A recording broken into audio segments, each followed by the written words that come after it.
Now I would like to call Rajnikant sir to talk about few words.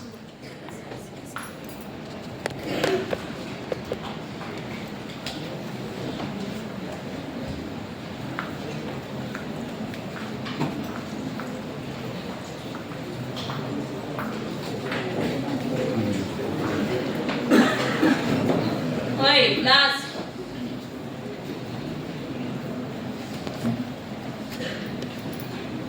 They are all dear jokers. I hope all you people are turning up as human being. Please. జంతువులాగా behave చేయాలి అంటే please ఇక్కడికి వచ్చే అవసరం లేదు. ఇక్కడికి వచ్చిన వాళ్ళు మీరు మనుషులుగా మారడానికి మనుషులుగా మారుతూ ఉండండి ప్లీజ్.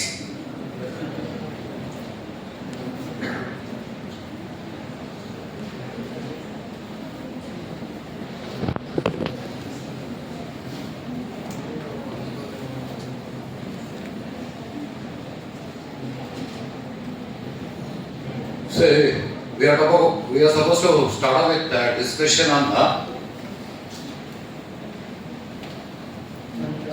natural songs. మంత్రం అంటే మామూలుగా అందరికీ చాలా చీప్ ఐడియా ఉంటుంది. మంత్రానికి చింతకాయలు రాలుతాయా, ఇలాంటి మాటలు చాలా మంది మొదలు పెట్టారు. ఇప్పుడేం లేదు, గత 300-400 సంవత్సరాలుగా మంత్రాలకు చింతకాయలు రాలుతాయా,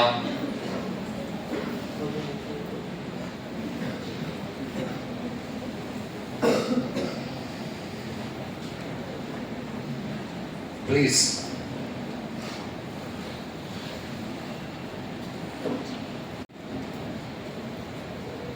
మంత్రం అంటే ఎవరికి తెలియదు, రైటా? మంత్రం అంటే ఏమి తెలియదు వాడు మంత్రానికి చింతకాయలు రాలుతాయా అని మాట్లాడేంత అర్హత మీకు లేనప్పుడు మీరు మంత్రం గురించి మాట్లాడదు. ఇది మొదటి మాట. కాన్సెప్ట్. మంత్రం అంటే అది మామూలు మాటే, కాస్త జాగ్రత్తగా ఆలోచించండి. నిన్న మొన్న నేను చాలా సాత్వికంగా మాట్లాడాను, వినగలిగిన వాడు సాత్వికంగా విన్నారు. మాట మనసుని ఉల్లాసపరిచింది. ఇప్పుడు ఏదో మనసు లాగిందని ఇష్టం వచ్చినట్టు బిహేవ్ చేశారు. ఇప్పుడు నా మాట మారింది, ఇప్పుడు మాట కంట్రోల్ చేసింది.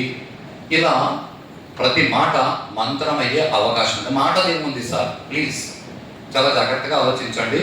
మీకు మీ ఇంట్లో మీ అమ్మ మీకు నేర్పిన మాటలు, మీ అమ్మ మీతో మాట్లాడిన మాటలు మీ మనసుకు నచ్చితే మీ అమ్మ చాలా గొప్పది. ఆ రోజు ఎప్పుడు మీ అమ్మ గొప్పదే. ప్రాబ్లం ఎక్కడంటే ఆ రోజు మీరు ఏదో పనికిమాలని పని చేశారని మీ అమ్మగారు మిమ్మల్ని తిరిగితే మా అమ్మ నచ్చలే. అంత అవసరం లేదు. ఫ్రెండ్షిప్ కోసం మీరంతా మేము పక్కన కూర్చోకపోతే చచ్చిపోతాం, మేము ఫ్రెండ్స్ అంటే 2 అడుగులు దూరంగా కూర్చుంటే విడిపోయేంత వీక్గా ఉందా మీ ఫ్రెండ్షిప్? బాగా ఆలోచించండి. ఆ ఫ్రెండ్షిప్ చాలా బాగుంది, నెల రోజులు పక్కనే కూర్చున్నారు. ఆ పక్కన కూర్చున్న ఒక స్నేహితుడో స్నేహితురాలో ఏదో ఒక మాట అంటే ఆ తర్వాత ఒక ఫ్రెండ్షిప్ బ్రేక్. వారం 10 రోజుల తర్వాత ముడుచుకొని కూర్చొని ఉంటారు. ఏమీనంటే ఆ రోజు మీరు అంటారు, ఆ రోజు ఆ మాట అన్నారు అందుకు నేను ఫీల్ అయినాను అంటే మాటతో ఫీల్ అవుతారు. కాన్సెప్ట్ రైటా? అవే ఓ స్టూపిడ్ అని మిమ్మల్ని ఎవరైనా తిట్టారనుకోండి, మీకు మొహం మీద ఘాట్లు పడి రక్తం కాదు, బాగా విను. లాగి పెట్టి చంప మీద ఒకటి కొడితేనే మొహం మీద వాతలు వస్తాయి. కానీ ఆ పిల్ల అట్లాంటిది, వాడు అట్లాంటోడు అని మీ ముందర మిమ్మల్ని అంటే మీకు మొహం మీద ఘాట్లు వచ్చి రక్తం కాగి అలాంటివి ఏముండవు. కానీ లోపల గాయం తగిలింది అంటే మాటతో గాయాలు తగులుతాయి అన్నది మీకు అందరికీ అనుభవమే. కాబట్టి మాటని కాస్త జాగ్రత్తగా వాడటం మొదలుపెట్టు. ఈ మాటని సక్రమంగా వాడేదే మీకు మొదలు పెట్టకపోతే మీరు మంత్రాన్ని ఏం అర్థం చేసుకుంటారు? మాకెందుకు సార్ మంత్రము అని అంటే మంత్రం కూడా ఒక మాటే, కాకపోతే దానికంటూ కొన్ని పద్ధతులు ఉన్న మాటలు. ఈ మంత్రాలు అంటే ఏదో రిథమెటిక్ గా ఉన్నాయి కాబట్టి అని రిథంతో చెప్పిన పోయిటరీ కాదు, ఇది పోయిటరీ కాదు. పైగా బాగుందమ్మా, బదలేనా? ఇక్కడ కూర్చో ప్లీజ్. నీకు మాట్లాడాలనుకుంటే జరపాలనుకుంటే కూడా పక్కన ఖాళీ ఉంది కాబట్టి నీ ఇష్టం వచ్చినట్టు జరపచ్చు, నువ్వు మాట్లాడే పని లేకుండా. నువ్వు వేరే మంత్రాలన్నీ చదివే అవసరం ఉండదు. నువ్వు కొంచెం పక్కకు జరిగిపోయి గొప్ప మంత్రం నువ్వు నా పక్కన కూర్చో, ఇది ఇంకొక మంత్రం. ఈ మంత్రాలు మీరు జపం చేసే పని. ఇక్కడ నేను మంత్రాలు జపం చేసేది ఎలా చెప్తాను, అది విని మంత్రాలు ఎలా, మంత్రం అంటే ఏంటి అని అర్థం చేసుకోవడానికి ప్రయత్నం చేయాలి. మంత్రం గురించి మాట్లాడుతున్నాం కాబట్టి నేను కూర్చొని మాట్లాడడం మొదలు పెట్టాను, నిలబడి మాట్లాడలేదు. బయట మంత్రము అన్న వెంటనే దానికి డెఫినేషన్ ఒకటి ఉంది. మంత్రం అంటే మననశీలత్వ ఇది మంత్ర. అంటే నువ్వు మనసులో తిప్పుకుంటూ ఉంటేనే అది మంత్రం అవుతుంది, కానీ నువ్వు బయటికి గట్టిగా అరుస్తూ ఉంటే నాకు మంత్రాలు వచ్చు అని అది మంత్రం కాదు. నువ్వు బయటికి చెప్పిన మనసులో తిరిగితేనే అది మంత్రం. మననశీలత్వాత్ ఇది మంత్ర. ఇప్పుడు మననశీలత్వాత్ అంటే మనసులో తిరగడం అంటే అలా ఎలా తిరుగుతుంది సార్? దీనికి ఒక లైవ్ ఎగ్జాంపుల్ చెప్పాలి. ఏదో మీరు ఒక సినిమాకి వెళ్ళారనుకోండి, సినిమాకి వెళ్ళారు, మీకు ఆ సినిమా బాగా నచ్చింది. ఇది అన్నిటికంటే ఇంపార్టెంట్ స్టేట్మెంట్. సినిమా బోర్ కొట్టింది అనేలా ఉండకూడదు. సినిమా బాగా నచ్చింది. బాగా నచ్చినప్పుడు ఆ సినిమాలో హీరో యాక్షన్ ఇంకా బాగా నచ్చింది. పదాలు జాగ్రత్తగా లేదు. హీరో యాక్షన్ బాగా నచ్చిన తర్వాత మీరు అక్కడి నుంచి బయటికి వస్తారు. బయటికి వచ్చిన తర్వాత ఇంటికి వచ్చేంత వరకు పక్కన ఫ్రెండ్స్తో మాట్లాడుతున్నా లేదా ఒంటరిగా ఉన్నా మీకు ఆ హీరోకి ఎలాంటి ఊపు ఉందో మీకు కూడా అలాంటి ఊపు అనిపిస్తుంది. ఆ సినిమా ఎంత బాగుందో, మరుసటి రోజు కూడా అలాంటి ఊపే ఉంటుంది. ఒక వారం రోజులు ఉండొచ్చు, ఆ తర్వాత మళ్ళీ ఆ ఊపు తగ్గిపోతుంది. కాన్సెప్ట్ రైటా? ఈ ఊపు ఉంటుంది. ఇది మీకు అందరికీ అనుభవమైన విషయమే. మీకు నచ్చిన సినిమా ఏ సినిమా అయినా కావచ్చు, అది బాహుబలి కావచ్చు, బార్డర్ సినిమా కావచ్చు, ఏదైనా కావచ్చు, ఏ భాషదైనా కావచ్చు. అంటే మీరు మనసులో అది తలుచుకుంటూ ఎలా అయితే ఉన్నారో అలా నువ్వు మంత్రాన్ని తలుచుకుంటూ ఉంటే, ఇప్పుడు ఆ హీరోని తలుచుకుంటూ ఉంటే, ఆ హీరో యాక్షన్ని తలుచుకుంటూ ఉంటే నీకు వచ్చే ఉపయోగం ఏమి? ఖచ్చితంగా చెప్తే ఏ ఉపయోగం ఉండదు. ఎందుకంటే నువ్వు మిగతా విషయాల వల్ల దాన్ని మర్చిపోతావు. ఎందుకంటే అదంత గొప్ప విషయం కాదు.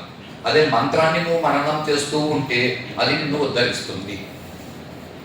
మంత్రాన్ని మననం చేస్తూ ఉంటే అది నిన్ను ఉద్ధరిస్తుంది. ఈ పదాన్ని కొంచెం జాగ్రత్తగా గమనించండి.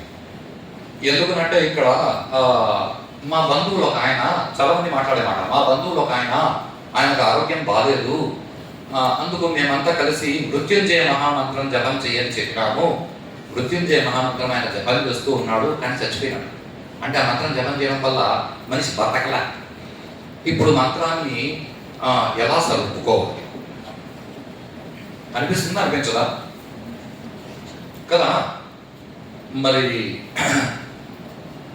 ఎలా ఒప్పుకుంటారు మంత్రాన్ని?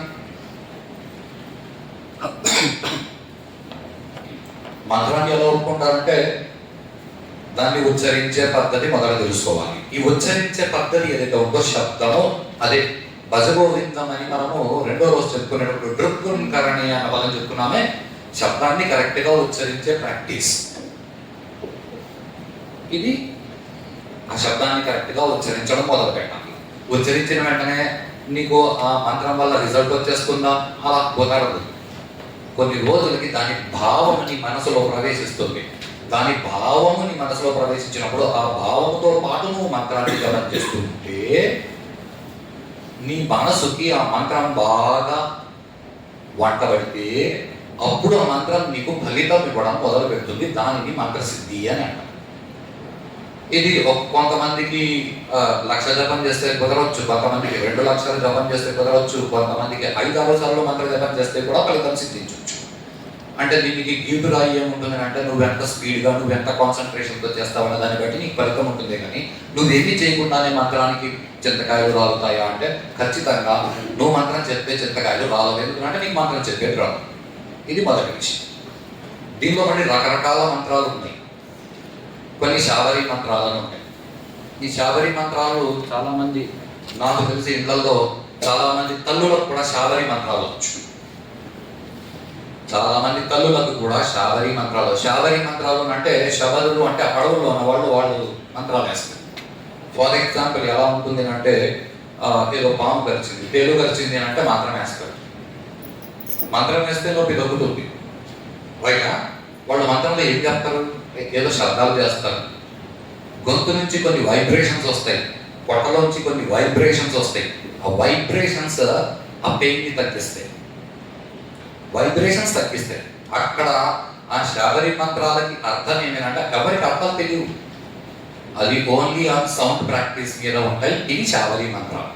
ఈ శాబరి మంత్రాలలో చాలా ఈజీ గోయింగ్ రెగ్యులర్ మంత్రం ఏంటంటే చిప్పు. మీ ఇంట్లో మీ అమ్మ మీకు దిష్టి తీస్తుంటే పరక పుల్లలు తీసి ఇలా తిప్పుదు చిప్పు చిప్పు. That is what one of the basic సాధారణ మంత్రం. ఆవిడ చీపు అనకుండా పరక పుల్లలతో దిష్టి తీస్తే దిష్టిపోదు, ఐ ప్రామిస్. ఆవిడ అలా దిష్టి తీసినా దిష్టి పోయింది అంటే దానికి వెనక ఆవిడ భావన వేరు ఉంటుంది. ఆవిడ భావన బలంగా ఉంటే చీపు శబ్దం కూడా అవసరం. వాడ ఇవన్నీ ఊరుంటేనే కదా సార్ అంటే గెట్ లాస్ట్ అంటే ఫీలింగ్ రాదా? గెట్ లాస్ట్ అని మీ ఫ్రెండ్ అంటే నీకు ఫీలింగ్ రాలేదా? నేను క్లాస్లో మిమ్మల్ని తిరిగితే నీకు ఫీలింగ్ రాలేదా? అట్లానే ఫీలింగ్ వచ్చింటుంది, మీరు గమనించగలరు. మీ అమ్మగారు పరకులో తీసుకొని లేకపోతే ఉప్పు తీసుకొని చీపు చీపు అంటుంటే మీకు మీరు ఐడెంటిఫై చేయలేదు, కానీ లోపల ఫీలింగ్ వచ్చింది. ఆ ఫీలింగ్ దాన్ని కంట్రోల్ చేస్తుంది. ఇవన్నీ విషయాలకు సంబంధించిన ప్రపంచంలో బతుకుతున్నాం. ఇవన్నీ విషయాలు ఉన్నాయి. మేము ఒప్పుకోం సార్ అంటే అది మీ ప్రారంభం. ఇప్పుడు బల్బు ఉంది, స్విచ్ నొక్కితే బల్బు వెలిగింది. మీరు చిన్నప్పుడు చూసుకుంటారు, మీరు చిన్నప్పుడు చూసినది మీరు చేసినది మీరు మర్చిపోయి ఉండొచ్చు, కానీ ఇప్పుడు చూడండి. ఇప్పుడు ఎవరో 1.5 సంవత్సరం 2 సంవత్సరాల పిల్లలు ఉంటారు, 6 నెలల సంవత్సరం పిల్లలు కాస్త దోగాటం వచ్చిన పిల్లల్ని గమనించినారనుకోండి. వాళ్ళకి ఏదో ఒకటి స్విచ్ కనిపిస్తే వాడు పోయి నొక్కుతారు. నొక్కిన వెంటనే బల్బు వెలిగిన వెంటనే ఇట్లా చూస్తాడు. మళ్ళీ ఇట్లా చూసి ఇంకోసారి స్విచ్ నొక్కుతాడు, ఆఫ్ అవుతుంది. వాడు మళ్ళీ ఇట్లా చూస్తాడు, మళ్ళీ ఇట్లా నొక్కుతాడు. అంటే వాడు అలా నొక్కి వాడేం డిసైడ్ అయినాడు అంటే స్విచ్ వల్ల బల్బు వెలుగుతుంది. వాడు అది డిసైడ్ అవుతుంది, ఎందుకంటే వాడికి అంతకంటే ఎక్కువ తెలియదు. కానీ మీకు తెలుసు స్విచ్ వల్ల బల్బు వెలగట్లా, లోపల ఉన్న కరెంట్ వల్ల బల్బు వెలుగుతుంది. తేడా ఉంది కదా? లాగా చీపు బయటికి శబ్దమే, లోపల అది ఆ భావనని క్రియేట్ చేసి మీలోంచి ఆ నెగిటివిటీ ఏదైతే ఉందో దాన్ని పక్కకు తీసేస్తుంది. ఇది కావాలంటే ఎక్స్పీరియన్స్ అవ్వండి. ఇంటికి వెళ్ళాక దిష్టి తీసిన తర్వాత మీ తలనొప్పి వేరుగా ఉంటుంది, దిష్టి తీయడానికి ముందు మీ తలనొప్పి వేరుగా ఉంటుంది. ఇవన్నీ అందరికీ తెలుసు, కానీ బయటికి చెప్పుకోవాలి అంటే అయ్యా ఇవన్నీ ఎవరు నమ్ముతారు? సైంటిఫిక్గా ప్రూవ్ కాలేదు. సైంటిఫిక్గా ఎప్పుడు ప్రూవ్ కాదు. ఎందుకంటే ఫిజిక్స్ని కామర్స్ని ఎంతవరకు ప్రూవ్ చేయాలి? కెమిస్ట్రీని కామర్స్ని ప్రూవ్ చేయాల, బయాలజీని కామర్స్ని ప్రూవ్ చేయాల, మీ కామర్స్ ఫిజిక్స్ని కెమిస్ట్రీని ప్రూవ్ చేయాల. మరి చీపు అంటే తలనొప్పి తగ్గడాన్ని ఫిజిక్స్ ఎక్కడి నుంచి ప్రూవ్ చేస్తుంది? కరెక్టే కదా? ఇది శాబరి మంత్రం. వీటిని పక్కకు పెట్టి మామూలుగా మనం భగవంతుడి నామాన్ని కూడా మీరు మంత్రంగా జపం చేయొచ్చు. భగవంతుడి నామాన్ని మంత్రంగా జపం చేస్తే ఏమవుతుంది సార్? నీ మనస్తత్వాన్ని బట్టి నీకు ఫలితాలు వస్తూ ఉంటాయి. ఎందుకనంటే శ్రీరామ శ్రీరామ ఇది పేరా లేకపోతే మంత్రమా అంటే ప్రస్తుతానికి అది పేరే. శ్రీరామ ఒక పేరు మాత్రమే, అంతే, నామం మాత్రమే. ఈ శ్రీరామ శ్రీరామ అనే పేరుని త్యాగరాజ స్వామి అని ఆయన ఉన్నాడు. ఆయన కొన్ని కోట్ల సార్లు జపం చేసి ఆయనకు అడిక్షన్. సిగరెట్ తాగేవాడు సిగరెట్ తాగకుండా ఉండలేడు, మందు తాగేవాడు మందు తాగకుండా ఉండలేడు. లాగా ఆయనకు రామనామ జపం చేయకుండా ఆయన ఉండలేడు అనేలాంటి పరిస్థితికి త్యాగరాజ స్వామి ఎదిగినాడు. ఎదిగితే ఏమైంది అంటే ఆయనకి ఎవరో భక్తులు వచ్చి అయ్యా ఈ బంగారు నాణాలు పెట్టుకోండి మీకు పనికి వస్తాయంటే నాకెందుకు డబ్బు అని ఆయన. ఈ భక్తుడు గమనం అనుకున్నా ఆయన అంతేవాసులు శిష్యులు ఎవరైతే ఉన్నారో శిష్యులకు ఇచ్చి మీరు స్వామివారి పల్లకిలో పెట్టండి, ఎక్కడైనా పనికి వస్తుంది, దేనికైనా పనికి వస్తుంది, డబ్బు ఎందుకు పనికి రాదు అని బంగారు నాణాలు ఇచ్చారు. ఇది బాగానే ఉంది. ఆ శిష్యులు దాన్ని తీసుకెళ్ళి పల్లకీలో పెట్టినారు. ఆ విషయం త్యాగరాజ స్వామికి తెలియదు.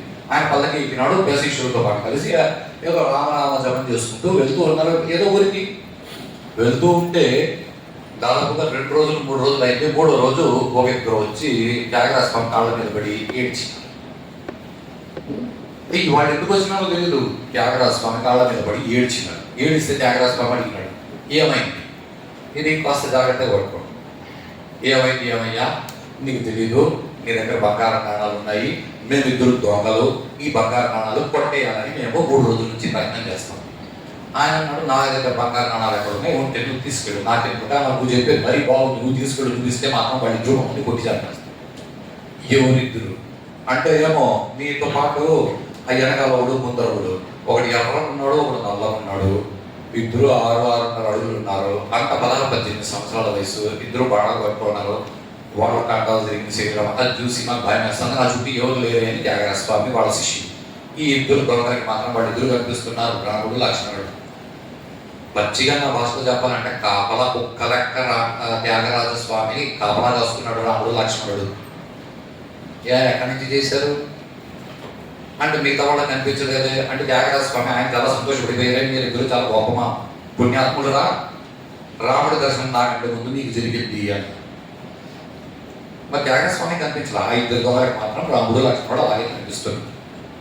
అలా ఎలా కనిపిస్తారు అంటే అది మరి మంత్రం యొక్క గొప్పతనం అది. I have a direct statement. నీకు తలనొప్పి వచ్చిందనుకో, తలనొప్పి వస్తే మాత్రం తలకాయ చేస్తాను, మాత్రం పొట్టలోకి వేస్తే టాబ్లెట్ తలనొప్పిని ఎంత తగ్గించింది. దానికి అదేదో సైన్స్ ఉంది సార్, బయాలజికల్ సైన్స్. అది అలా ఏదో కెమికల్స్ వస్తాయంట, ఆ కెమికల్ బాడీలో స్ప్రెడ్ అవుతుందా అది ఆ సైన్స్. అది ఈ సైన్స్ ఇది. నీకు తలకాయ నొప్పి వచ్చినప్పుడు పొట్టలోకి మాత్రం వేస్తే తలకాయ నొప్పి మాత్రమే తగ్గింది. పొట్టలో కొత్త నొప్పి రాలా, లేకపోతే వేరే ఇంకేదో నొప్పి ఉంటే మీ ఫ్రెండ్ తింటే బాధేసి మనసు నొప్పి వేస్తే ఆ మనసు నొప్పి తగ్గల. దేని ఫలితమే ఇప్పుడు వేసుకున్న వాడికి మాత్రం నొప్పి తగ్గుతుందే కానీ నేను మాత్రం వేసుకుంటే నీకు తలనొప్పి తగ్గుతుందా? త్యాగరాజస్వామి జపం చేసినాడు, ఆయన ఫలితం వచ్చింది. నీకు ఫలితం కావాలా, నువ్వు జపం చెయ్యి. మాత్రం వేసుకుంటే నొప్పి తగ్గుతుందా అని పక్కన అడుగుతూ నువ్వు అన్నావు ఎప్పుడైనా? మరి మంత్రం గురించి ఎందుకు ఇంత చీప్గా ఆలోచిస్తారు, చీప్గా మాట్లాడతారు బయట? ఏమంటే మంత్రం గురించి మీకు ఐడియా అది. టాబ్లెట్ గురించి ఏదో మరి ఐడియా ఉందని కాదు, దాని గురించి ఐడియా లేదు, దీని గురించి ఐడియా. మృత్యుంజయ మంత్రం ఇది శాబరి మంత్రాలు లాంటి మంత్రాలు కాదు. ఈ మంత్రాన్ని ఊరికే నేను ఉచ్చారణతో చేస్తాను, ఓకే, దానివల్ల నీకు చాలా పుణ్యం వస్తుంది. చావు తప్పుతుందా అంటే అనుకోకుండా చచ్చిపోయే అలాంటివి ఏదైనా ఉంటే అలాంటివి తప్పిపోతాయి. అలా కాకుండా నిజంగా మంత్రాన్ని అర్థం చేసుకోవాలి అంటే, ఈ మంత్రాన్ని అర్థం చేసుకోవడం కంటే ముందు భగవద్గీతలో ఒక శ్లోకం ఉంది.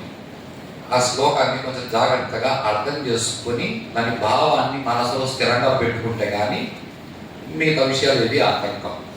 భగవద్గీతలో ఏముంది అంటే మీరు చాలా సామాన్యంగా రెగ్యులర్గా మీరు ఈ మధ్య కాలంలో విన్న విషయం చెప్తారు. ఎవరైనా చనిపోయారనుకోండి, పోయడానికి 4 మనుషులు రాలేదు, ఎందుకంటే శ్మశానాలు దగ్గరలో దూరంగా ఉన్నాయి కాబట్టి బండ్లు పెట్టి తొలుకోపోవడం మొదలైంది. బండి పెట్టిన వెంటనే వాళ్ళు అదేదో ఫ్యాషన్, పోలీసులకి సైరన్ ఉన్నట్లు వీళ్ళు భగవద్గీత పెట్టడం మొదలుపెట్టినారు. ఈ భగవద్గీతలో కూడా పెట్టిన వెంటనే మొట్టమొదటి వచ్చే శ్లోకం వాళ్ళు ఏది కరెక్ట్గా రెడీ చేసి పెట్టుకుంటారు అంటే జాతస్య హి ధ్రువో మృత్యు ధ్రువం జన్మ మృతస్య చ. అంటే పుట్టినవాడు చేస్తాడు, చచ్చినవాడు పుడతాడు, దీని అనివార్యమైన దీని గురించి బాధపడడం ఎందుకు అని ఘంటసాల గారు చెప్పారు. మంచిది, అది తప్ప నేను అనట్లేదు. దాన్ని దాటి ఇంకా ముందరికి వెళ్ళారు. భగవద్గీత కొంచెం కొంచెం పట్టుకుంటే చాలు, చాలా రకరకాల నాలెడ్జ్ మన బుర్రలో నిండుతుంది. అక్కడ చెప్పిన స్టేట్మెంట్ ఏమంటే జాతస్య హి ధ్రువో మృత్యు అంటే నీకేమర్థమైంది? జాతస్య హి ధ్రువో మృత్యు అంటే ఏమర్థమైంది? పుట్టినవాడు చావక తప్పదు అని నీకు అర్థమైంది కదా? ఈ ఉపపదాన్ని పట్టుకొని 2-3 సంవత్సరాలు దాన్ని అర్థం చేసుకుని దాంట్లో భావాన్ని బాగా అర్థం చేసుకోవడానికి ప్రయత్నం చేస్తే నాకు ఇంకోలా అర్థమైంది. నాకెలా అర్థమైంది అంటే, ఎవడైనా ఒకటి చనిపోతే దానికి కారణం పడుకుంటున్నాం. మనం న్యూస్ పేపర్ స్టైల్లో ఆలోచించకూడదు. ఎందుకంటే న్యూస్ పేపర్స్లో మనకి చాలా వస్తాయి. న్యూస్ పేపర్స్లో ఎలా వస్తాయంటే తిరుమల దర్శనానికి వెళ్ళి వస్తూ యాక్సిడెంట్ అయి చనిపోయారు 7 మంది. తిరుమల దర్శనానికి వెళ్ళి వస్తూ చచ్చిపోయినారా, లేకపోతే జీప్ డ్రైవర్ నిద్రపోయినందుకు చచ్చిపోయినారా? ఇప్పుడు న్యూస్ చదివేవాడు ఏం తీశాడు? కేదార్నాథ్కి పోతూ అక్కడ మంచు తుఫాన్లో భగవంతుడిని చూసేందుకు పోతూ పాపం మంచులో భగవంతుడిని చూసేందుకు పోతూ పాపం మంచులో కూరుకుపోలే. మంచు నెత్తన పడింది కాబట్టి వాడు కూరుకు చచ్చింది. అంటే దేవుడిని చూసేందుకు పోతూ చచ్చిపోయి. A wrong tuning of your mind. మీ బుర్రల్ని న్యూస్ పేపర్ వాళ్ళు, టీవీల వాళ్ళు, ఈ సినిమా డైలాగులు రాసే రచయితలు వీళ్ళందరూ మీ బుర్రని ఎలా ట్యూన్ చేశారు అంటే గుడికి పోయితే దానిలో చచ్చిపోతారు అని మీరు కంక్లూషన్కి వచ్చే స్థాయికి దిగజారు చేసినారు. తిరుమల దర్శనానికి పోయి వస్తూ దేవుడు దర్శనం చేసుకొని వాడు చచ్చిపోయాడు. కారు డ్రైవర్ డ్రైవ్ చేస్తూ తోడినందుకు చచ్చిపోవచ్చు. న్యూస్ పేపర్లో అలాగే అతనికి క్యాన్సర్ వచ్చి చనిపోయాడు, ఓకే. అతనికి యాక్సిడెంట్ అయ్యి చనిపోయాడు, ఓకే. కోవిడ్ టైంలో కరోనా వచ్చి చచ్చిపోయినాడు. అసలు కోవిడ్ టైంలో వాడు చచ్చిపోవాలన్నా, క్యాన్సర్ వచ్చి చచ్చిపోవాలన్నా, యాక్సిడెంట్ అయి చచ్చిపోవాలన్నా, సూసైడ్ చేసుకుని చచ్చిపోవాలన్నా వాడు పుడితే అని చావడు కదా. పుడితేనే కదా వాడు చేస్తాడు. మరి భగవద్గీతలో చెప్పినదే జాతస్య హి ధ్రువో మృత్యుః. వాడు పుడితే వాడు ఖచ్చితంగా చేస్తాడు. వాడు చచ్చాడంటే అర్థమేమో వాడు పుట్టాడు అని అర్థం. వాడు చావకూడదు అనుకుంటే ఏం చేయాలి? అసలు పుట్టకూడదు. మరి పుట్టకుండా ఉంటే దాన్ని ఏమంటారంటే దాన్ని మోక్షమా. మోక్షం అంటే ఇంక మళ్ళీ పుట్టడు. ఎందుకు పుడతాడు అంటే ఈ జన్మలో ఏదో చేసినాడు, ఈ జన్మలో పాప పుణ్యాలన్నీ మూట కట్టుకున్నాడు. అన్ని మూట కట్టుకున్న తర్వాత చచ్చేటప్పుడు ఏదో కోరికతో చచ్చిపోతాడు. నేను ఇంకేదో చేయాలన్న కోరిక ఉండగా వాడు శరీరం వదిలేసి ఉంటాడు. ఇప్పుడు ఆ కోరిక ఏదైతే ఉందో దాన్ని తీర్చుకోవడానికి మళ్ళీ శరీరం తీసుకుంటాడు. మనం బట్టలు మార్చినప్పుడు శరీరం మారుస్తాం, అంతకంటే పెద్ద తేడా ఏం లేదు. చచ్చిపోయినోడు అంటే ఏం కాదు. చెప్పేది బాగుంది, మొన్న కూడా తెల్ల చొక్క వేసుకున్నా, ఈరోజు చొక్క ఈ చొక్క వేసుకున్నా, అయ్యో పాపం తెల్ల చొక్క వేసుకున్నా, రజనీకాంత్ చనిపోయినాడు ఈరోజు ఈ చొక్క వేసుకున్నా రజనీకాంత్, అలా అలా అనుకుంటారా? ఇక అనుకునే స్థాయికి మనం ఎదిగితే దానికి జ్ఞానం అంటారే. కానీ నాకు చాలా తెలుసు, ఈ దేనికి నీకు అన్నీ చాలా తెలుసు, అది తెలుసుకోవడానికి ఏం లేదు. ఏమీ తెలియకుండా కామ్గా ఉంటే ఎప్పుడు హాయిగా నవ్వుతూ ఉండొచ్చు, మూతి పొడుచుకుని ఉండే పనుల్లో. ఎందుకంటే చిన్నపిల్లలు పుట్టిన వాళ్ళు ఉంటారే, వాళ్ళ మొహాలు చూడండి. వాళ్ళ మొహాల్లో మీ మొహాల్లో ఉన్నట్లు ఎక్స్ప్రెషన్ ఉండవు. వాళ్ళు ఎప్పుడు హాయిగా ఉంటారు. అలా హాయిగా జీవితం అంటే ఎందుకు బతకలేదు? మీరే ఎదుర్కొంటారు ప్రపంచంలోని విషయాలన్నీ గొర్రెలో చేసుకుని. ఏదో మేము అన్ని సాధించేసి మేము కోట్లు సంపాదించి వదిలేసి ఇక్కడికి వెళ్ళిపోతాం. అలా చాలా బేసిక్ స్టేట్మెంట్ గుర్తుపెట్టుకోండి. ఇక్కడ ఎవరు గుండిపోయేవాడు లేరు, అందరూ ఇక్కడ ఉండి పోయేవాళ్ళే. మేము ఇక్కడ ఉండిపోతామని ఎప్పుడు అనుకోవద్దు. ఉండిపోవడమే తప్ప మనం చేయడానికి బయట. ఇప్పుడు ఈ విషయం అర్థమైంది కాబట్టి ఒకటి చనిపోవాలి అంటే దానికి కారణం వాడు పుట్టడం. మరి ఇప్పుడు మృత్యుంజయ మహామంత్రం తీసుకుంటే త్ర్యంబకం యజామహే సుగంధిం పుష్టివర్ధనం ఉర్వారుకమివ వందనా మృత్యోర్ముక్షీయమామృత. దీనిలో అన్నిటికంటే గొప్ప పదం ఏది, మీరు పట్టుకోవాల్సిన పదం ఏదంటే త్రయంబకం, ఈశ్వరుడు చాలా గొప్ప పదం. అలా కాదు, దీనిలో మీరు పట్టుకోవాల్సిన విషయం ఏదంటే సుగంధిం. సుగంధిం అంటే సుగంధిం అంటే గంధం అంటే గంధం అంటే స్మెల్, గంధం అంటే వాసన. సుగంధి సుగంధం అంటే మంచి వాసన, సుగంధిం అంటే మంచి వాసన ఇచ్చింది. ఏది వాసన ఇస్తుంది? ఏదో పెద్ద క్వశ్చన్. ఇది అర్థం అవ్వాలంటే భగవద్గీత చదివితే అర్థం. ఇది అర్థం అవ్వాలంటే నువ్వు ఇంకొక శాస్త్రం చదవాలి. ఈ ఒక్కసారి అర్థమైంది. ఓకే, తత్వబోధానం. ఇవన్నీ వేదం నుంచి మనకు పెద్ద పెద్ద ఆరోగ్యులు అంటే బుద్ధి కలిగిన వాళ్ళు మనకి ఇచ్చినారు. మనకి పంచభూతాలు ఉన్నాయి. పంచభూతాలకి ఆకాశము, వాయువు, అగ్ని, ఆకాశ వాయువు, వాయురగ్ని, అగ్నిరాపహ, ఆపహ, పృథివీ, ఈ 5 పంచభూతాలు. ఆకాశము శబ్ద గుణకము. శబ్దం ఉండాలి అంటే అక్కడ స్పేస్ ఉంటే కానీ శబ్దం ఉండదు.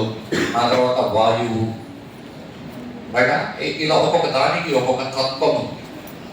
ఒక్కొక్క దానికి ఒక్కొక్క తత్వం. వీటిలో చివరిది ఏదైతే ఉందో పృథ్వీ తత్వము. పృథ్వీ తత్వం యొక్క తన్మాత్ర వాసన. అంటే అక్కడ ఫిజికల్ కంటెంట్ లేదనుకో, స్మెల్ రాదు. నీళ్లు ఉన్నాయనుకో, దానిలో మలినం, ఫిజికల్ మలినం ఏది లేదనుకో, నీళ్ళలోంచి వాసన. వాసన రావాలి అంటే అక్కడ ఏదో ఒక ఫిజికల్ కంటెంట్ ఉండింది. అది ఫిజికల్ లేని చోట, పృథ్వీ తత్వం లేని చోట మీకు వాసన రాదు. ఇది అర్థం చేసుకుంటే సుగంధి అంటే మంచి. ఎందుకంటే పృథ్వీ తత్వం దాని నుంచి కదా మన శరీరం తయారైంది. సుగంధి అంటే మంచి శరీరాన్ని నువ్వు అని మీరు అడుగుతున్నారు. ప్రకృతిని మంచి శరీరాన్ని ఎవరికి ఇవ్వాలి? నాకు మంచి శరీరాన్ని ఇవ్వు. సుగంధి పుష్టివర్ధనం అంటే ఈ శరీరానికి మంచి బలాన్ని ఇవ్వు. అదేదో మనకి సినిమా డైలాగులు ఉన్నాయి కదా, నేను బలంగా కూడా తెచ్చినప్పుడు నువ్వు తాగి తల్లి పాలు కప్పుకుంటావు. నిజంగా అంత బలం ఉంటుందా? నిజంగా అంత బలం ఉంటుందా? అయినా ఇవన్నీ సినిమా డైలాగ్. నేను కొడితే చిన్నప్పుడు నువ్వు తాగిన తల్లి పాలు కూడా తప్పుకుంటావు. ఇప్పుడు కొడితే చిన్నప్పుడు తాగిన తల్లి పాలు ఇప్పుడు తప్పుకుంటావా? నిజంగా అంత బలమే ఉంటే అది పుష్టి. ఈ శరీరానికి అంత బలాన్ని నువ్వు దేనికి అంటే ఉర్వారుకమివ బంధన. ఉర్వారుకము అంటే ఇవన్నీ దోస, కర్బూజ, సిద్ధోడం, దోస పండు ఇవన్నింటినీ కలిపి కామన్గా ఉర్వారుకము అని పిలుస్తారు సంస్కృతంలో. ఉర్వారుకం అంటే ఒక రకమైన దోస పండు, కర్బూజ. దానికి మిగతా పండ్లకి తేడా ఏమి అని అంటే, మామిడి పండు బాగా మాగిందనుకోండి, మామిడి పండు బాగా మాగితే అది చెట్టు నుంచి ఊడి పడదు, నువ్వు కోసుకుంటే రాలి. ఒకవేళ ఆ చెట్టు నుంచి ఊడిందనుకో, దానికి అర్థం అది పండలేదు, కుళ్ళిపోయింది అని అర్థం. జామ పండు కూడా అంతే, దానిమ్మ పండు కూడా అంతే. ప్రపంచంలో ఈ కర్బూజా తప్ప మిగిలిన అన్ని పండ్లు అవి కుళ్ళితే ఊడిపడిపోతాయే, కానీ బాగా పండు మాగితే అవి వాటంతకు అవి ఓడవు, మనం లాక్కు తినాలి. ఓకే, కానీ కర్బూజా ఈ జాతి ఉందే, వీటికి ఉన్న లక్షణం ఏంటంటే అది బాగా పండు మాగితే అది తొడికి నుంచి ఊడిపోతుంది. ఇది చాలా జాగ్రత్తగా గమనించు. మీరు పోసే పని లేదు, దానంతకు అదే ఊడిపోతుంది. అంటే ఇప్పుడు మీరు ఉర్వారుకం ఇవా అంటే ఉర్వారుకం దోస పండు లాగా నాకు ఎంత బలం ఇస్తావంటే, ఈ శరీరం నుంచి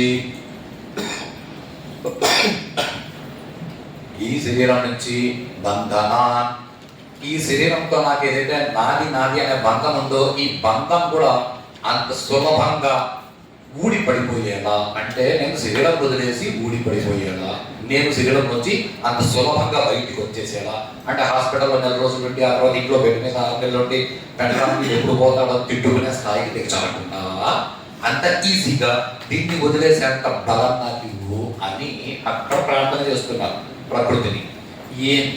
దీనివల్ల ఏం ఉపయోగం అంటే, దీన్ని ఏదైతే మృత్యువు అని లోకంలో అందరూ ఉంటున్నారో, ఈ మృత్యువు నాకు ఎలాంటిదై ఉండాలి అంటే, మృత్యుక్షీయమృత, నేను మళ్ళీ పుట్టే అవసరం లేకుండా శరీరం వదిలేయాలి, అంత బలం ఇవ్వు అని అడుగుతున్నారు. అంటే ఈ మృత్యుంజయ మహామంత్రం జరిగితే దాన్ని బాగా జపం చేస్తే, దాన్ని ఒక స్థాయిని దాటి జపం చేయడం మొదలు పెడితే, దాని మంత్రసిద్ధి వస్తే వాడు శరీరాన్ని అంత ఈజీగా వదిలేస్తాడు, వాడు పడిపోతాడు. అంటే ఇది మోక్షాన్ని ఇచ్చే మంత్రంగా దీన్ని జపం చేయాలి అని దీన్ని జపం చేస్తా వాడు చచ్చిపోయినాడు అంటే, వాడు దీన్ని జపం చేసినాడు, వాడు ఏం ఆలోచించి జపం చేసినాడు, వాడు చేసిన పద్ధతి కరెక్ట్. అంటే ఇప్పుడు ఏ జప మంత్రాన్ని చేయాలి సార్? ఓకే, మృత్యుంజయ మహామంత్రం అయిపోయింది, దాన్ని పక్కన పెడతాం. ఇప్పుడు వేరే ఏ దేవత మంత్రం చేస్తే కరెక్ట్ సార్? శివుడి మంత్రం చేస్తే మంచిదా, లేకపోతే విష్ణువు మంత్రం చేస్తే మంచిదా, లేకపోతే అమ్మోరి మంత్రం చేస్తే మంచిది? ఏ మంత్రం జపం చేస్తే కరెక్ట్?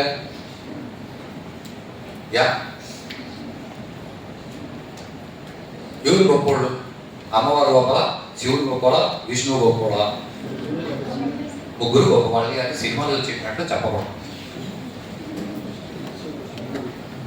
సినిమాల్లో ఇలాగే చెప్తారు, సినిమాల్లో ఇలాగే చెప్తారు. నీ ప్రూఫ్ ఏంటి? ముగ్గురు గొప్పోడు అని అంటే, ముగ్గురు ఎవరు గొప్పడు? తిరుమల కొండ 7 కొండల మీద ఉన్నాడు, ఆయన గొప్పోడు. శివుడు ఆ శ్రీశైలం చిన్న కొండ మీద ఉన్నాడు, 7 కొండల మీద ఉన్నాడు, నీకు గొప్పోడు అని కూడా చెప్పచ్చు కదా. అంటే మన కొండల హైట్ని చూసి మనం డిసైడ్ కాన్సెప్ట్ అయినా కరెక్టే కదా. హీరో అంటే వాడిలో వచ్చి హ్యూమానిటీని చూపిస్తే వాడు సినిమాలో హీరో. ఇప్పుడు హీరోలలో హ్యూమానిటీ ఎవరు చూపిస్తాడు? ఇప్పుడు హీరో అంటే కండలు, ఆ కండల్లో వచ్చిన నరాలు, అది కనిపిస్తే వాడు హీరో. అంటే మనం డెఫినేషన్ మార్చుకుంటున్నాం కాన్సెప్ట్ బయట. ఎప్పుడైనా ఇంట్లో విష్ణు సహస్రం చదివినారా? విష్ణు సహస్రం ఎవరికైనా వచ్చా? కొన్ని లలితా సహస్రనామం వచ్చా? శివ సహస్రనామం వచ్చా? ఏమీ రాకుండా మీరు 18 సంవత్సరాలు భూమి మీద ఎట్లా బతికేసినారా?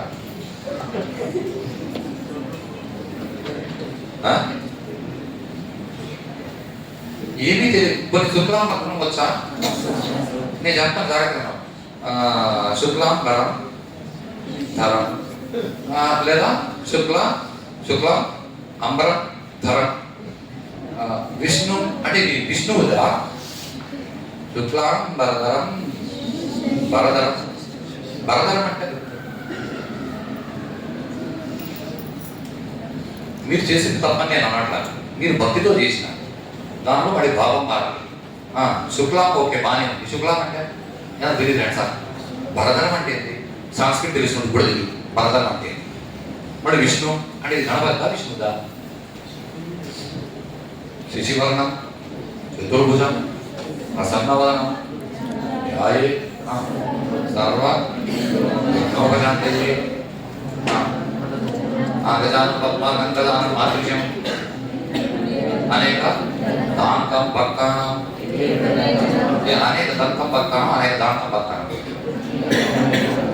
అనేక దంతం అంటే చాలా పండించేవాడు ఉన్నాడు కరెక్టే కదా. దంతం అంటే మరి అనేక దంతం భక్తానం అనేక దాంతం భక్తానమా? తెలియకుండా మీరు భక్తితో చేయించారు. అండ్ ఐ ప్రామిస్ మీరు భక్తితో చేయలేదు.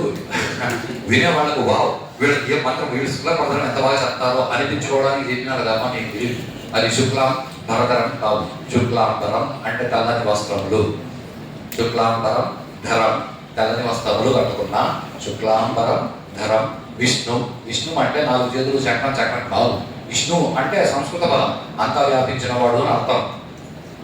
శుక్లాంబరం ధరం విష్ణు. శశివర్ణం అంటే వినాయకుడు కూడా తెల్ల రంగులో తెలుస్తూ ఉంటాడు, తెల్ల రంగు బట్టలు కట్టుకొని ఉంటాడు. శశివర్ణం చతుర్భుజం. దేవుడికి ఎందుకు సార్ 4 చేతులు ఉంటాయి? దీనికి లాజిక్ ఏంటి సార్? దేవుడికి ఎందుకు 4 కాళ్ళు ఉంటాయి? జంతువుకి 42 కాళ్ళు ఉంటాయి ఎందుకు? నిర్మాణ ప్రశ్నలు జంతువుల గురించి అడగ, దేవుడి గురించి 4 చేతులు ఎందుకు ఉంటాయి? మా ఇష్టం మా ప్రకృతిలో భగవంతుడు అంటున్నాడు.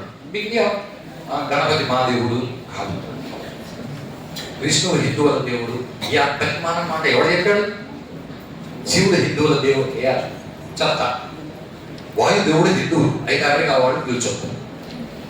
సూర్యుడు హిందువుల దేవుడు. ప్లీజ్ సూర్యుడు వచ్చినప్పుడు రాళ్ళకు కొట్టు పగలకొడే ఏం పిచ్చి మాట బయట. శివుడు వాడి పేరు విశ్వనాథుడు అంటే విశ్వం మొత్తానికి వాడు నాథుడు. జగజ్జనని అంటే జగత్ అంటే భూమి మీద అందరికీ ఆవిడ జనని అంటే అమెరికాలో వాడు ఇరుక్కుంటున్నాం. అమెరికా వాళ్ళ జగజ్జనని జెనెటిక్స్ మ్యాటర్. వాడు యూరోప్ లో కూర్చొని మేము పొదిక్కుంటామంటే అయ్యి ఉండొచ్చు కాక అని వాడు అనుకున్నాడు. వాడు మూర్ఖత్వం. స్విచ్ నొక్కేసి స్విచ్ వల్ల బల్బు వెలిగింది అని వాడు అనుకున్నాడు. కాదు కాదు కరెంట్ వల్ల బల్బు వెలిగింది అని మాకు తెలుసు. లాగా మనం ఎప్పుడు ఎదుగుతాం. Is the biggest problem right. అర్థమవుతుందన్నా? ఇది నేను కొత్తగా నేర్పే విషయాల కంటే మీకు తెలిసిన తప్పుడు విషయాలని కరెక్ట్ చేయడానికి సరిపోతుంది. మోరేగా అది చాలా ఇంపార్టెంట్. మీరు పక్కన ఏం నేర్చుకోకపోయినా పర్లేదు, ఇప్పటివరకు మీరు నేర్చుకున్న తప్పుడు విషయాలు ఇది తప్పులు అని తెలుసుకొని వాటిని కరెక్ట్ చేసుకోవడానికి ప్రయత్నం చేయండి. సరే. శశివర్ణం చతుర్భుజం ప్రసన్నవదనం. ఆయన ప్రసన్నవదనంతో ఉంటాడు. యాయేత్ అంటే ఆయన నేను ధ్యానం చేస్తాను. ఇప్పుడు వినాయకుడు ధ్యానం చేయాలంటే వినాయకుడు 6 ప్యాక్ బాడీ వేసుకుని మనకి యూట్యూబ్లో చాలా మంది లాంటి పెడుతుంటారు. 6 ప్యాక్ బాడీ వేసుకుని ఆయన సారీ వినాయకుడు లంబోదరం ఆయన చాలా పక్క ఉంటుంది. ఆయన 6 ప్యాక్ బాడీతో గణపతి దేవుడిని ఎవరు ఇంతవరకు చూడాలి, ఋషులు ఎవరు చూడాలి, యూట్యూబర్స్ చూసినారు. ప్లీజ్ అలా యూట్యూబర్స్ చూసి దాన్ని చూసి మీరు అంతా నిజమని అనుకోదు, అలా కాదు. రైటా? ఇది మొదటి విషయం. లంబోదరం రైటా? ప్రసన్నవదనం ధ్యాయే సర్వ విఘ్న ఉపశాంతయే. విఘ్నాలన్నీ ఉపశాంతి పొందుతాయి. అంటే నీకు ఏవైతే అడ్డంకులు ఉన్నాయో స్పీడ్ బ్రేకర్స్ అవి ఉపశాంతి పొందుతాయి. అవి ఉపశాంతి పొందితే నీకు లాభమే.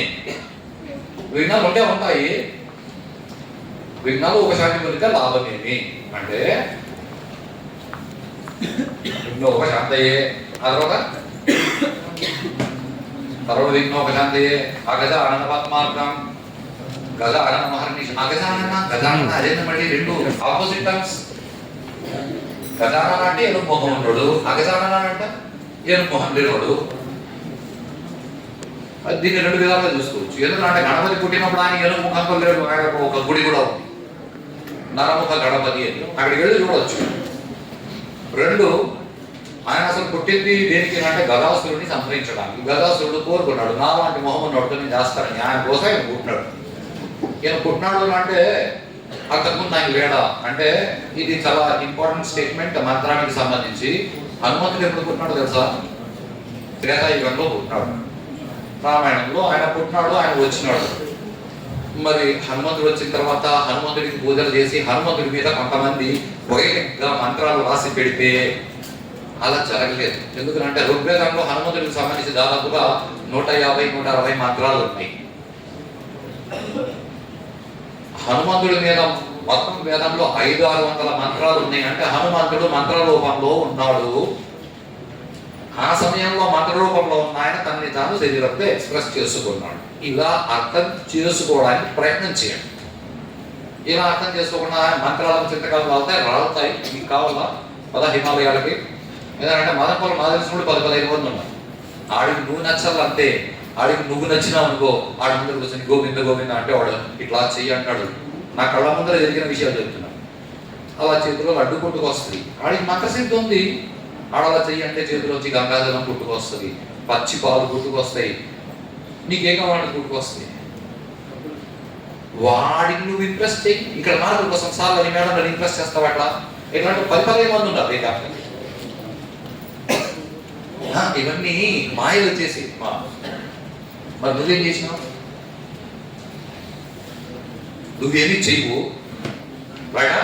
వాడు మంత్రజాపం చేసినాడు, వాడికి సిద్ధి లభించింది. ఇవన్నీ మ్యాజిక్లు. నువ్వు చెయ్యి చూస్తావు. నీ ఫిజిక్స్ని చేయమని చూస్తాం, నీ కెమిస్ట్రీని చేయమని చూస్తాం. We're out of physics, we're out of chemistry, we're not in this science. Our science is conceptual science, విషయాలకు సంబంధించిన ప్రపంచం. ఎందుకంటే ఒక కలెక్టర్ చచ్చిపోయినాడు అనుకోండి, కలెక్టర్ చచ్చిపోడు. కలెక్టర్ అంటే ఒక పోస్ట్, దానిలోనే మనిషి చచ్చిపోడు. ఓకే, ఒక ఐపీఎస్ ఆఫీసర్ చచ్చిపోయినాడు అనుకోండి, IPS officer is a post. దానిలో ఉంటే ఆ పని చేస్తున్న మనిషి చచ్చిపోయినాడు. ఒక లెక్చరర్ చచ్చిపోతే లెక్చరర్ అనేవాడు, ఒక లెక్చరర్ అనేవాడు ఒకటి చూపించి చూస్తాము. లెక్చరర్ ఏదో పోస్ట్, ఒక మనిషి లెక్చరర్ పోస్ట్లో దూరి ఆ పోస్ట్కి సంబంధించిన పనులు చేసుకుంటాడు. ఇప్పుడు నువ్వు దేన్ని చూస్తావు? లెక్చరర్ని చూస్తావు, మనిషిని చూస్తావు? రెండింటినీ చూడాలి.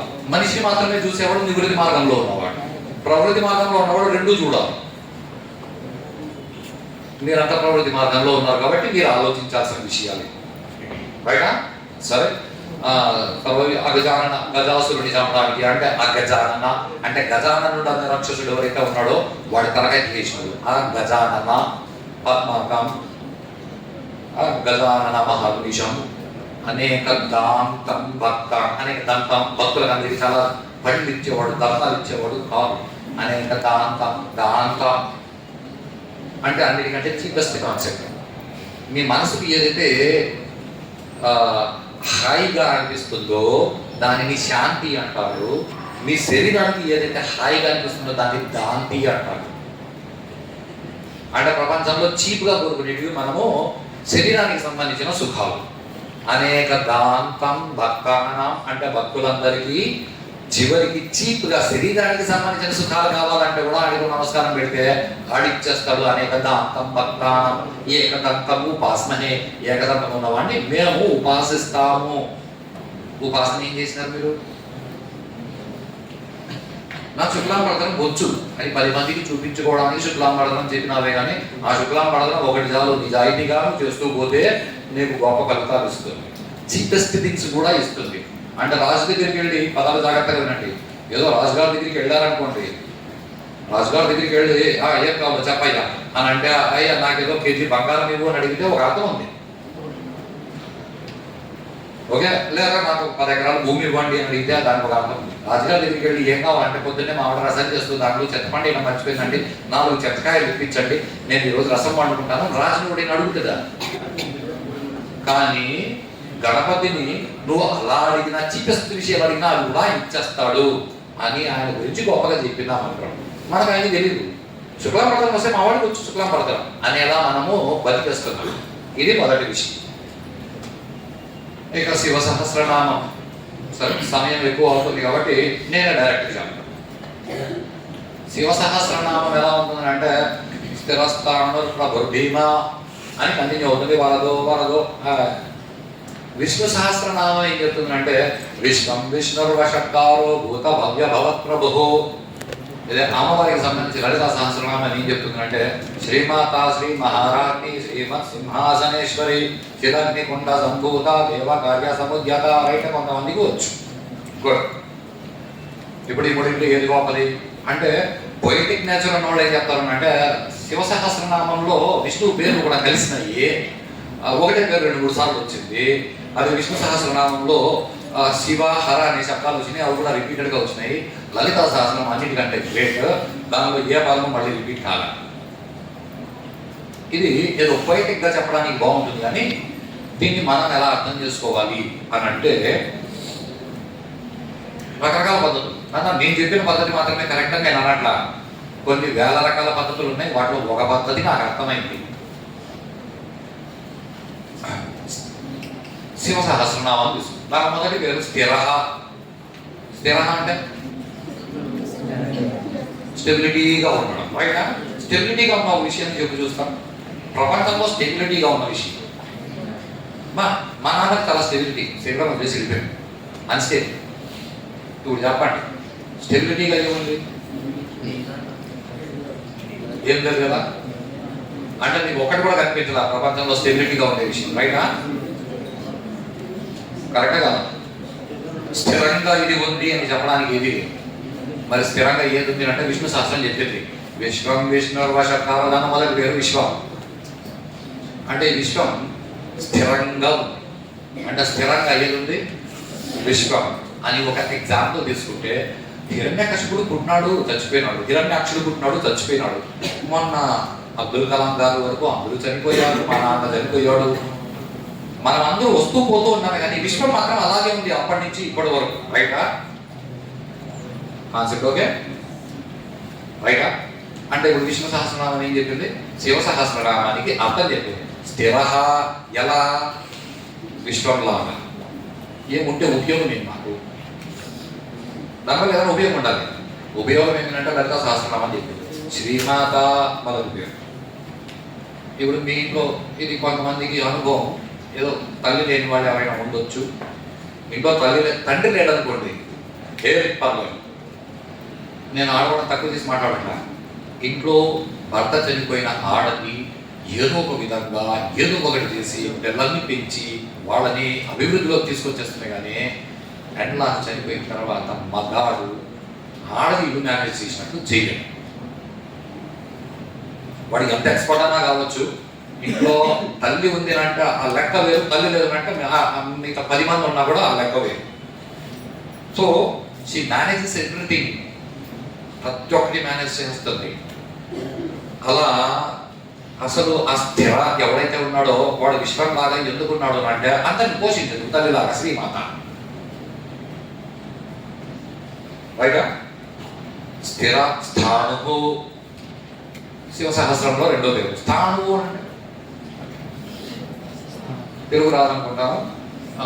స్థాణువు అనేది ఇంగ్లీష్లో అక్షరాలు అలా ఇలా తారుమారు చేసి వాడు స్టర్న్ అయిపోయినాడు అనే పదాన్ని వాడడం మొదలుపెట్టారు. ఎందుకంటే ఇంగ్లీష్లో ఏం పదాలు లేవండి. భ్రాతృ ఆ స్పెల్లింగ్ ఇట్లా కలిపి బ్రదర్, ఫాదర్ అసే పితృ, ఫాదర్, మాతృ, మదర్. స్పెల్లింగ్లు అలా తారుమారు చేసి వాళ్ళు కొత్త పదాలు తయారు చేసుకున్నారు. కానీ ఇంగ్లీష్ పెద్ద చరిత్ర నాది డైరెక్ట్ ఒపీనియన్. ఏంటన్నా ఇంగ్లీష్ వాడు ఫీల్ అవుతారంటే ప్లీజ్ ఫీల్ కట్టి నో అబ్జెక్షన్. 3000 సంవత్సరాల ముందు ఇంగ్లీష్లో ఏమేమి రాస్తున్నారో చూపించండి. కొన్ని కోట్ల సంవత్సరాల నుంచి సంస్కృతంలో రాసిన నేను చూపిస్తాను. రైటా? సరే. సో వాడు స్టర్న్ అయిపోయినాడు. స్టర్న్ అయిపోతే ఆడెక్కడ కదలడు, అస్థిరపి అలా ఆగిపోతాడు. రైటా? దాన్ని స్థాణువు అని అంటారు. రైటా? ఎందుకు అంటే శివుడు వాడు స్థాణువు, వాడు కదలగాడు. ఎందుకు కదలగాడు?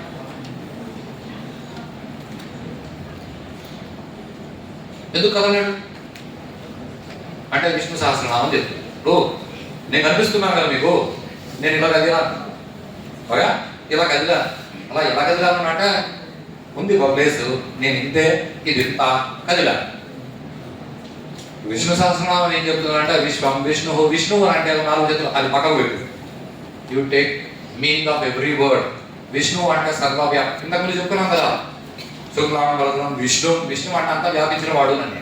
ఇప్పుడు శివుడు వాడి పేరు ఏమేనంటే స్థానం అంటే వాడు కదలలేడు. ఎందుకు కదలలేడు అంటే మొత్తం వాడు వ్యాపించేసినాడు. వాడు విష్ణువు, వాడికి వ్యాపించడానికి స్థలం లేదు కాబట్టి వాడు కదలలేడు. అలా ఉంటే లాభమేమి అంటే లాభమేమి అంటే మళ్ళీ అమ్మవారు చెప్తుంది, శ్రీమాత శ్రీ మహారాణి మహారాణి అంటే మహారాణి అంటే ఆవిడ పైన కూర్చొని ఉంటుంది, అందరినీ కంట్రోల్ చేస్తూ ఉంటుంది. వాటి నువ్వు ఇట్లా చేయి అంటూ ఉంటుంది. అంత కంట్రోల్డ్గా ఉండడానికి ఆయన స్థానుడు విశ్వంలా మహారాణి దాకా ఉన్నాడు. ఇప్పుడు శివ సహస్రనామం ఏం చెప్పింది అంటే విష్ణు సహస్రనామం అలా ఎందుకు ఉంది చెప్పింది. మరి విష్ణు సహస్రనామం ఏం చెప్తుంది అంటే శివ సహస్రనామానికి అర్థం చెప్తుంది. అలా ఎందుకు ఉండాలి అంటే లలిత సహస్రనామం చెప్తుంది. ఇప్పుడు నేను ముగ్గురులో గొప్పవాళ్ళు ముగ్గురు అక్కడ ఉన్నారు సార్, ఒకటే విషయాన్ని ఆ యాంగిల్లో ఈ యాంగిల్లో అదేదో సినిమాలో చెప్పినారు, చిరంజీవి గారు చెప్పారు, తల కొంచెం అలా తిప్పు, తల కొంచెం ఇలా తిప్పు, లాగా కొంచెం అలా తిప్పితే అమ్మవారు అనిపిస్తుంది, ఇలా తిప్పితే అదే 5 రూపాయలకి ఆయన ఆ పక్కన హెడ్స్ ఈ పక్కన టెయిల్స్. ఇప్పుడు హెడ్స్ గొప్పదా టెయిల్స్ గొప్పదా అని కొట్టుకు చావడం ఎవరు చేయదు. రైటా? ఇలా నువ్వు మంత్రాన్ని అర్థం చేసుకోవడం మొదలు పెడితే నీ జీవితాన్ని నువ్వు ధరించుకోవచ్చు, ఏ మంత్రమైనా సరే. ఇప్పుడు ఎవరైనా మంత్రాలు చింతకాలు రాస్తాయంటే పట్టుకరా వాళ్ళేటట్లు చూపిస్తాను. నాకు మంత్రసిద్ధి చేస్తున్నాను, నాకు మంత్రసిద్ధి ఉంటే నేను ఇక్కడ ఉంటా, నేను అక్కడ వెళ్ళిపోతున్నాను. ఓకే, నేనేమో నా సాధనలు చేసుకుంటున్నా, బుద్ధి పెంచుకోవడానికి నా ప్రయత్నం నేను చేస్తున్నా. మీరు కూడా ఇప్పటి నుంచి మొదలు పెట్టారనుకోండి, బాగా బుద్ధి పెంచుకోవచ్చు. లేదనుకోండి మూర్ఖుల్లాగా జీవితం గడపాల్సి వస్తుంది. గురువారూపమేమో బంధనాన్ని జరగదు. శరీరాన్ని వదిలేంత బలం మనసుకి రాదు కాబట్టి హాస్పిటల్లో పడి బెడ్ మీద పడుకొని ఇంకా వాడు రాలేదా, ఇంకా వీడు రాలేదా, ఇంకేమైనా సంపాదిస్తే బాగుండు, నహి రక్షతి దృక్కొంటారనే లాగా బతకాల్సి ఉంటుంది. భారతదేశంలో ఇలా చాలా విషయాలు మనము అర్థం చేసుకుంటే కానీ సంతోషంగా బతకలేము. ప్రాబ్లం ఎక్కడానంటే మీరు ఎక్కడ అర్థం చేసుకుంటే మీరు హాయిగా బతికేస్తారు అని మీకు అర్థం కాకూడదని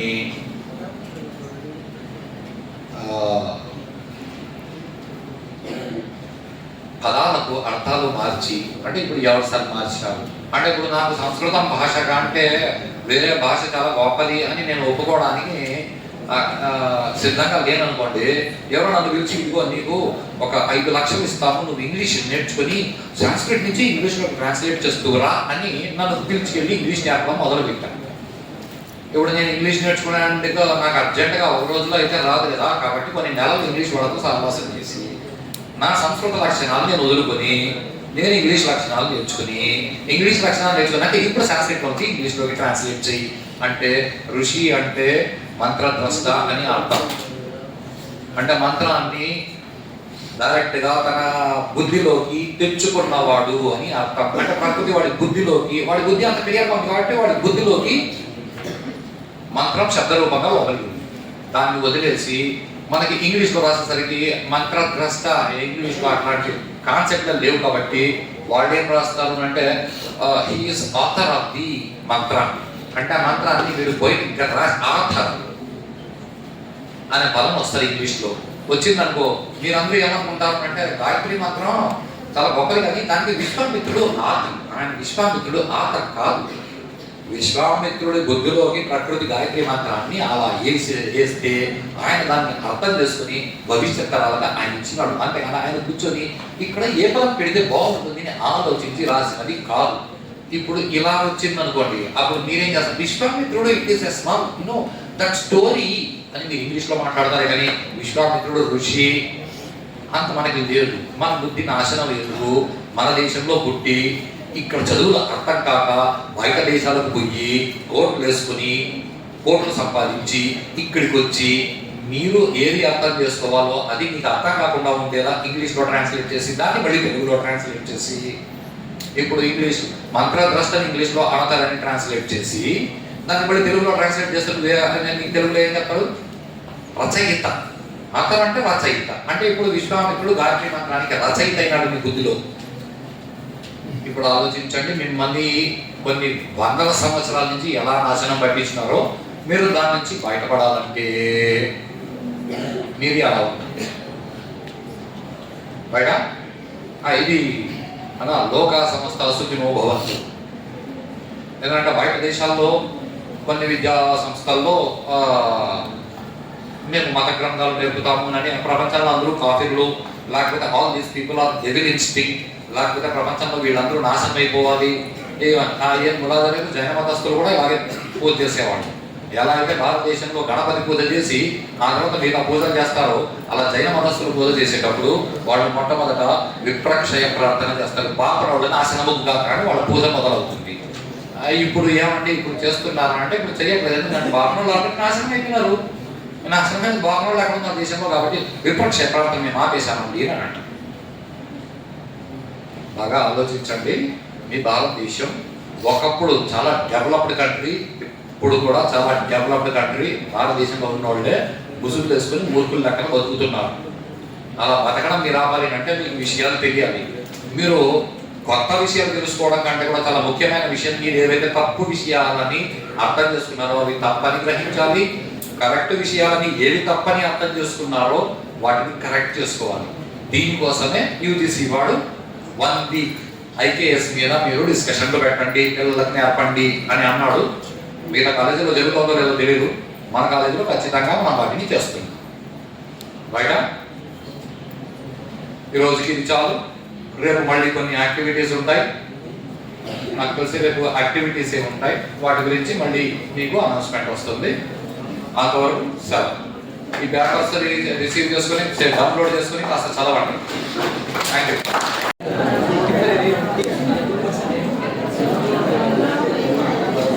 Thank you, Rajnikant sir, for your valuable words.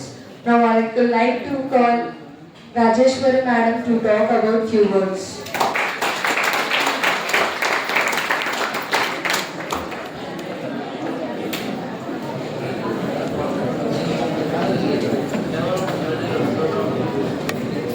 Good morning, students. Class నిద్రపోతున్నారా? సార్ చాలా వాల్యుబుల్ వర్డ్స్ చెప్పారు. వాల్యుబుల్ వర్డ్సా? అర్థం చేసుకుంటే చాలా వాల్యుబుల్ వర్డ్స్. నిజంగా చాలా వాల్యుబుల్ వర్డ్స్ చెప్పారు. నిజంగా నాకు ఇంతవరకు మీనింగ్స్ కూడా చాలా తెలియదు. సార్ చెప్పిన తర్వాత చాలా తెలుసుకున్నాను. అండ్ ఈరోజు topic nature sounds. Nature sounds అదేనా?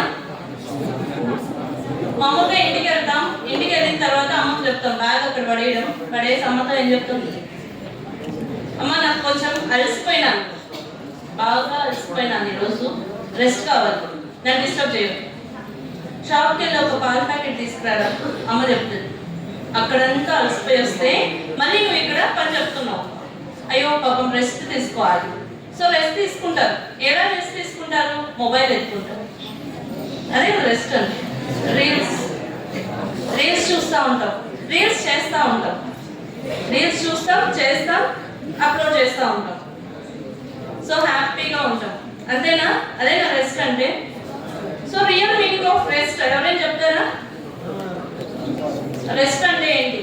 రెస్ట్ అంటే మైండ్కి రెస్ట్ ఇవ్వడం ఒకటి, మన బాడీకి రెస్ట్ ఇవ్వడం ఒకటి. సార్ బాడీకి రెస్ట్ ఎలా ఇవ్వాలో ఆల్రెడీ మొన్నంతా సోహం గురించి చెప్పినప్పుడు అంతా ఎక్స్ప్లెయిన్ చేశారా? బాడీ అంటే ఏంటి, ఆత్మ అంటే ఏంటి సపరేట్ చెప్పారా సార్? సో క్లియర్గా ఎక్స్ప్లెయిన్ చేశారు, అవునా? సార్ రాసిన ఒక ఇది కూడా ఉంది, ఓం గురించి రాశారు. పేపర్ చూడండి అని చెప్పారు. ఒకరు కూడా ఓపెన్ చేసిండారు అండి, సీరియస్గా చెప్పండి, అవునా కదా? చేసిండారు. సో ఇక్కడ రెస్ట్ అంటే ఏంటి, ఆ రెస్ట్ ఎలా వస్తుంది, మైండ్కి రెస్ట్ ఇవ్వడం ఎలా? Based on nature sound. Nature సౌండ్తో మనం రెస్ట్ ఇవ్వచ్చు మన బ్రెయిన్. ఎలా? River flow. రివర్ ఫ్లో ఎప్పుడైనా విన్నారా? రెయిన్ వచ్చినప్పుడు సౌండ్ విన్నారా? ఓకే, నెక్స్ట్ ఇంకా ఏ బర్డ్స్ సౌండ్ విన్నారా? అవన్నీ విన్నారు విత్ ఇయర్, కానీ విత్ హార్ట్ ఎప్పుడైనా విన్నారా? హార్ట్తో ఎప్పుడైనా విన్నారా? So that is nature's sounds. మన హార్ట్తో మనం వినడం. మన హార్ట్తో ఏదైతే వింటాం, సాంగ్ వినేస్తాం అంతే. మ్యూజిక్ వినం, హార్ట్తో వినండి. మ్యూజిక్ పీస్ ఆఫ్ మైండ్ వస్తుంది. సో ఇన్నర్ సైలెన్స్ రావాలి, కాన్ఫిడెన్స్ రావాలి. సో మనం ఏం చేయాలి? మెడిటేషన్ చేయాలి. ఓకే, మెడిటేషన్ అది ఎలానో మనం చేయం. పీస్, ప్రశాంతంగా ఉండాలి. ఇన్నర్ సైలెన్స్ రావాలి. ఎలా వస్తుంది ఇన్నర్ సైలెన్స్? ఆ సౌండ్స్ వల్ల వస్తుంది. ఒకసారి ట్రై చేయండి. ఇంటికి వెళ్ళిన తర్వాత పీస్ఫుల్గా కూర్చొని ఒక రివర్ దగ్గర, లేదంటే బర్డ్స్ సౌండ్ వచ్చే దగ్గర, లేదు వర్షం పడినప్పుడు, లేదు ఎర్లీ మార్నింగ్ మనం లేచి బయట వచ్చినప్పుడు సౌండ్స్ వినండి. ఇప్పుడంతా కంప్లీట్గా డిస్టర్బెన్స్. పక్కన మీ ఫ్రెండ్ చేసే సౌండ్ కాదు, ఆ సౌండ్స్ వింటే ఆటోమేటిక్గా ఇన్నర్ పీస్, కాన్ఫిడెన్స్ అనేది రెస్ట్. ఓకేనా? సో మైండ్ పీస్ఫుల్గా ఉండాలి. అండ్ ఇంకొకటి ఓం సౌండ్ సార్ చెప్పారు మనం. సోహం తర్వాత ఓం. సో ఓంలో పాజిటివ్ వైబ్రేషన్స్ ఉంటాయి అండ్ ఇన్నర్ సైలెన్స్ అనేది వస్తుంది. సో నేచర్ యొక్క సౌండ్ని వినడం అలవాటు చేసుకోండి, not with ears and with heart. ఓకేనా? So thank you for giving this wonderful opportunity. ఎవరైనా మాట్లాడతారు వచ్చి? స్టూడెంట్ ఎవరైనా? సార్ చెప్పండి. నేను మాట్లాడాలా? ఏముంది ఆ రోజు మన క్లాస్లో మాట్లాడుకునేదే కదా. ఓకే. సో ఈరోజు నేచర్ ఆఫ్ మంత్ర కదా. సో మంత్రాలు అనేవి హిందూ ధర్మంలో మంత్రాలు ఉంటాయి, ముస్లిమ్స్ కావచ్చు, తర్వాత బైబిల్ ప్రకారం కావచ్చు. ప్రతి ఒక్క దాంట్లో మంత్రాలు ఖచ్చితంగా ఉంటాయి. మనం పెట్టుకున్న పేర్లు అన్నీ కూడా, ఇక్కడ మంత్రం, అక్కడ సూర అని, అంతే కదా. అక్కడ వచ్చి బైబిల్ వచ్చి వాక్యాలని, ఇలా మంచి పెట్టుకున్న పేర్లు అన్నీ కూడా. సో మంత్రాలు చదివినా కానీ, సూరా చదివినా కానీ, ఏం చదివినా కానీ అవన్నీ కూడా మనసుకు చాలా ప్రశాంతం ఉండడం కోసమే అవన్నీ మనం చదువుతాం. ఎప్పుడైనా మన మనసు అనేది ఏకాగ్రత లేనప్పుడు, మనం ఒంటరిగా కూర్చొని ఉన్నప్పుడు ఓంకారం అని జపించినా కానీ, సో ఓంకారం జపించడం కారణంగా మన శరీరంలో యాక్టివేట్ అవుతుంది కొన్ని, అంటే మైండ్ యాక్టివేట్ అవ్వడము. నీకు ఏకాగ్రత సరిగా లేనప్పుడు ఓంకార మంత్రాన్ని పఠించినప్పుడు ఏకాగ్రత పెరగడము, ఇవన్నీ కూడా జరుగుతాయి. సో దీనివల్ల మనకు చాలా యూజ్ ఉంది. ఓంకారం కానీ, ఓం కానీ, ఓం అనేది ఆ ఊమ అనే పదం నుంచి అది ఉద్భవించింది. బ్రహ్మతత్వం, శివతత్వం, విష్ణుతత్వం అనే 3 తత్వాల నుంచి ఓంకారం అనే బీజాక్షరం వచ్చి ఉద్భవించింది. ఈ సృష్టి అనేది పుట్టక ముందు నాడే ఋషువులు మునులందరూ తపస్సు చేస్తా ఉంటే దైవలోకం నుంచి ఒక శబ్దం వినపడింది. ఆ శబ్దం ఏదంటే ఓంకార శబ్దం. అంత పవిత్రమైన శబ్దం వచ్చి ఓంకార శబ్దం. సో అందరూ కూడా ఓంకారాన్ని జపించండి. ఎప్పుడైనా మీకు ఇంట్రెస్ట్, సరిగా చదువులో ఇంట్రెస్ట్ లేనప్పుడు, మనసు అనేది ఏకాగ్రత లేనప్పుడు, పిచ్చి ఆలోచనలు వచ్చినప్పుడు, మంచి ఒక చోట కూర్చొని మీకు ఇష్టమైన ఒక దైవాన్ని ప్రార్థించండి. దైవం మీద నమ్మకం పెట్టి ముందుకు సాగించండి. ఖచ్చితంగా దైవం అనేవాడు మనకు ప్రతిఫలాన్ని ఖచ్చితంగా ఇస్తాడు. సో అందుకు మీరు కూడా మంచిగా చదువుకొని డిగ్రీ అయిపోయిన తర్వాత ఒక మంచి స్థాయిలో ఉండి, మన కాలేజీ కావచ్చు, మీకు చదువు చెప్పిన గురువులో కావచ్చు, మంచి పేరు తీసుకొని వచ్చి బయటికి పోయినప్పుడు మీరు చెప్పుకోవాలి, పలానా స్టూడెంట్ మా స్టూడెంట్ అని చెప్పుకోవాలి. అలా మీరు క్రియేట్ చేసుకోవాలి మొత్తం కూడా. ఎన్ని తిట్టినా ఎన్ని కొట్టినా కానీ మన క్లాస్ రూమ్లోనే, బయటికి వెళ్ళిన తర్వాత మేమే బాధపడతాము. మిమ్మల్ని చూసి మా ఫ్రెండ్ కన్నా ఎక్కువ చూసుకుంటాం మిమ్మల్ని. అయితే అంత ఉంటుంది. క్లాస్లో మాత్రం అంతే, ఏదో తిట్టినా ఏదో కొట్టినా అని మనసులో పెట్టుకోవాలి. మనమంతా ఒకటే. ఓకేనా? నేను పని చేసేది మీకోసమే, తిట్టేది మీకోసమే, కొట్టేది మీకోసమే. ఓకేనా?